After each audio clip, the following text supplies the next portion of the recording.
Jadi kita berdoa dulu. Siapa yang mau pimpin doa? Bisa. Oh, bisa.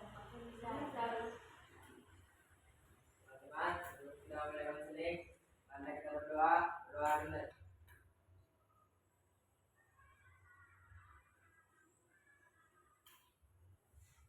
Berdoa selesai.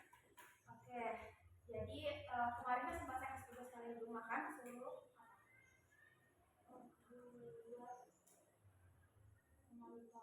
monitor diri. Nah, bagaimana pelaksanaannya dari yang kalian catat? Apakah sudah dilaksanakan dengan baik? Sudah. Oke, Silka bagaimana pelaksanaannya? Sudah bisa kah? Hanya kan masih sering lagi ke distract sedikit-sedikit. Tapi sudah ada kemajuan. Kalau Caca bagaimana? Ya, bagus. Kalau Arul? Oke, bagus. Kalau Nizar? Belum terlalu enggak, karena masih sering terdistract. Tapi sudah ada kemajuan. Oke, kalau Oza? Oh iya, Oza kan kemarin udah hadir karena sakit. Sekarang bagaimana keadaannya? Baik, Kak. Oke, berarti kalau Dila bagaimana? Sudah bagus, Kak. Oke, sudah bagus semua. Baik, jadi pertemuan kali ini itu ada dua tujuan umum dan tujuan khusus. Tujuan umumnya itu yang pertama, kalian mampu mengendalikan diri dalam kegiatan belajar. Karena mengendalikan diri itu bagian penting dari pengelolaan diri dalam belajar atau mandiri dalam belajar. Terus tujuan khususnya itu ada tiga. Yang pertama, kalian mampu mengidentifikasi gangguan belajar. Terus yang kedua, kalian mampu memahami cara mengendalikan diri saat belajar. Dan yang terakhir, kalian mampu menerapkan strategi untuk meningkatkan fokus belajar. Nah, di sini saya akan menjelaskan kegiatan apa saja yang kita lakukan. Yang pertama itu kalian akan mengidentifikasi, kan tadi kita bilang kalau dia itu sudah ada kemajuan tapi masih terdistract, berarti masih ada gangguannya dalam belajar. Nah, di sini tuh kita akan mengidentifikasi gangguan belajar yang sering kalian alami. Nah, yang kedua, kalian mengelompokkan gangguan belajarnya itu dalam bentuk internal dan eksternal. Nah, yang terakhir itu strategi apa yang cocok untuk memfokuskan tujuan belajar kalian. Terus juga di sini kaitannya kenapa sih dari self monitoring itu kita harus mengevaluasi atau mengontrol diri, karena kalau kita sudah bisa mengontrol diri, monitoring kita itu akan berjalan dengan baik. Baik, jadi pada suatu topik kita pada sore hari ini apa tentang apa? Bagaimana cara mengendalikan diri. Oke, betul. Jadi topik kita pada sore hari ini itu tentang self control atau bagaimana cara kita mengendalikan diri. Nah, saya mau tanya sama kalian, bagaimana pengalaman kalian dalam gangguan belajar? Ada pengalaman kalian tentang gangguan belajar? Ada apa? Misalnya kurang nyaman gara-gara terkonsen sama teman. Yang lain apa? Mengantuk. Nah, yang lain lagi apa? Udah bosan, bosan, malas. Terus yang lain? Distraksi. Oh, siapa ya? Ada pesannya, Kak. Nah, itu salah satu contoh gangguan belajar kalian. Sekarang ada yang mau ditanyakan? Nah, jadi di sini saya mau meminta sama kalian semua untuk mengikuti kegiatan ini dengan jujur, terus memberikan jawaban dengan sejujur-jujurnya dan ikhlas. Nah, jadi di sini saya akan menjelaskan konsep tentang apa itu self control dalam belajar. Self control dalam belajar itu adalah kemampuan seseorang untuk mengendalikan diri, mengatur perilaku, serta mengontrol pikiran dan emosi agar kita fokus dalam mencapai tujuan belajar. Contoh self control dalam belajar itu adalah mematikan notifikasi handphone, kita belajar walaupun sedang malas, menyelesaikan tugas sebelum bermain, dan membatasi gangguan penggunaan media sosial. Nah, gangguan belajar itu ada internal dan eksternal. Kalau internal kan dari dalam diri kita sendiri. Contohnya itu malas belajar, terus mudah bosan, terus mengantuk saat belajar, mudah terdistraksi, sering menunda tugas. Sedangkan gangguan eksternal itu ada dari rumah yang ribut, ajakan teman bermain, gangguan dari anggota keluarga, banyak notifikasi dari handphone. Nah, ada beberapa strateginya. Yang pertama itu membuat jadwal belajar, terus mengurangi distraksi, menyiapkan lingkungan belajar yang nyaman. Nah, itu sih konsep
misalnya kalian kenal jangan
Semuanya enggak sesuatu saja dengan yang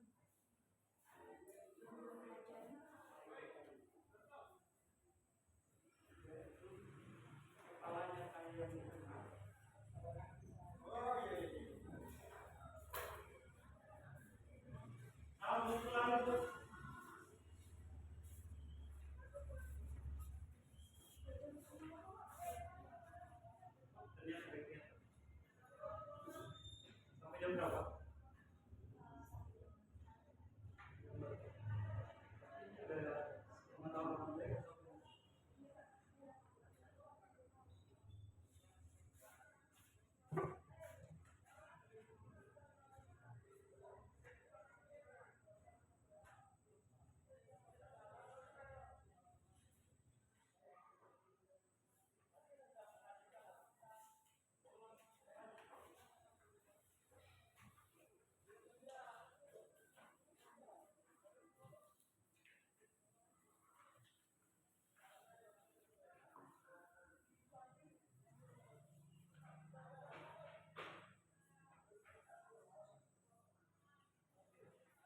ajakan teman bercerita belajar juga senang.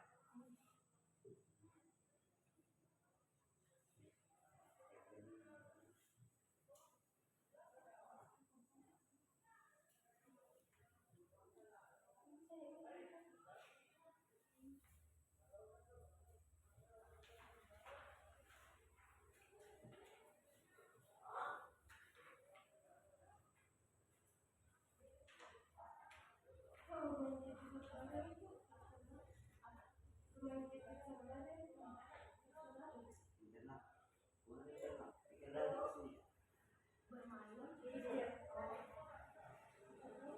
Internet, lagi.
Sudah, Kak. Oke. Sekarang kita presentasikan dari siapa dulu? Enggak usah, dari Ustaz Fajar. Saya Kak. Oke, harus sakit. Nomor 1, gangguan belajar yang sering dialami. Ajakan teman cerita saat belajar. Sangat sering.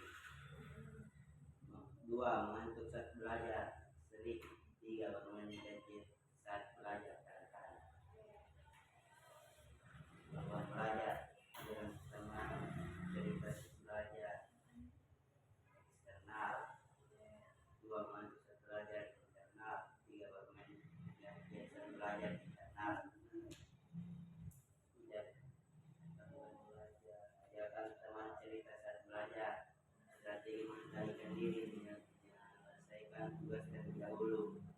2, bermain gadget saat belajar. Strategi mengendalikan diri, menyimpan HP atau mematikan HP saat belajar. 3, mengantuk saat belajar. Strategi mengendalikan diri, menyelesaikan tugas terlebih dahulu. Bagaimana nih menurut kalian tentang belajar dan strategi yang digunakan oleh Ustaz? Sudah bagus? Bagus. Oke, 2 Nizar atau Caca? Nizar atau Caca? Baca Nizar. Gangguan belajar yang sering dialami. Pertama, bermain game saat belajar. Sering. Gangguan belajar yang sering dialami, malas belajar. Sangat sering. 3, ajakan teman bermain game. Sering.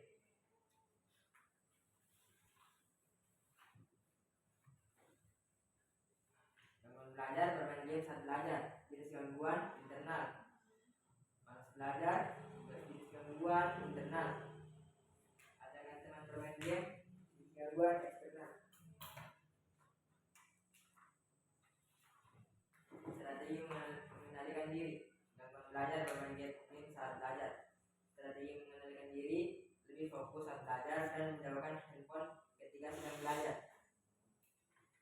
2, malas belajar, lebih memotivasi diri dan membuat jadwal harian.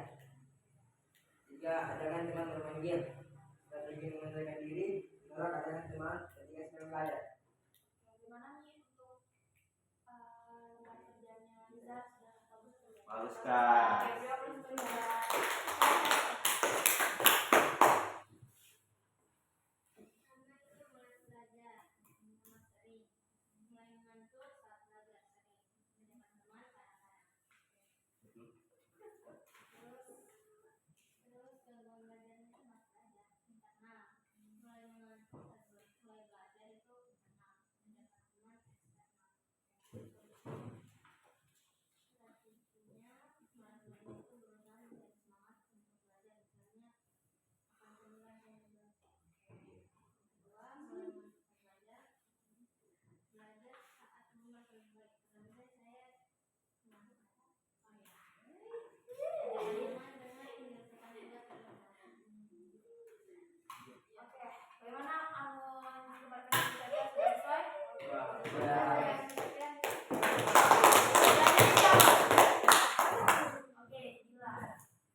Gangguan belajar yang sering saya alami. Yang pertama, malas belajar.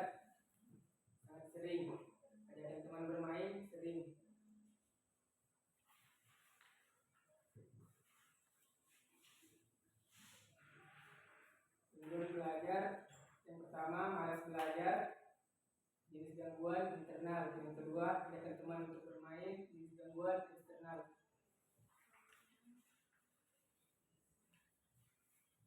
Gangguan belajar yang pertama, malas belajar. Strategi mengendalikan diri, membuat jadwal belajar yang harus diselesaikan terlebih dahulu. Yang kedua, ajakan teman untuk bermain. Strategi mengendalikan diri, menyelesaikan tugas terlebih dahulu. Gimana jawabannya Arus? Bagus? Bagus. Gangguan belajar yang sering dialami. Yang pertama, ajakan teman bermain dan pergi keluar jarang. Yang kedua, lingkungan rumah ribut sering. Gangguan belajar yang pertama, lingkungan ribut, jenisnya eksternal. Yang kedua, ajakan teman, jenisnya eksternal juga. Yang ketiga, strategi mengendalikan diri. Yang pertama, gangguan saya belajar dikarenakan ajakan teman bermain. Strategi yang akan saya lakukan lebih mendahulukan tugas dan mengerjakan dulu sebelum pergi bermain. Yang kedua, lingkungan ribut. Strateginya mencari tempat yang lebih tenang untuk belajar. Gimana jawabannya juga bagus? Bagus. Jadi itu semua tadi gangguan belajar yang kalian hadapi saat ini. Jadi tugasnya lagi itu kalian jalankan semua strateginya. Minggu depan kita pertemuannya itu tentang evaluasi. Bagaimana sih tentang strategi yang kalian jalankan sudah berhasil atau belum? Nah, jadi pada tahap selanjutnya itu kita menyimpulkan kegiatan kita pada sore hari ini. Siapa yang mau menyimpulkan? Oke. Ya. Caca, apa sih Caca? Yang saya dapat, saya bisa mengidentifikasi gangguan belajar yang sering saya alami. Ya. Selanjutnya siapa? Saya Caca. Oke, Nizar. Apa Nizar? Saya jadi tahu apa saja gangguan belajar saya dan saya dapat mencarikan strategi yang benar untuk mengatasinya. Oke. Siapa lagi? Setuju, Kak? Oke.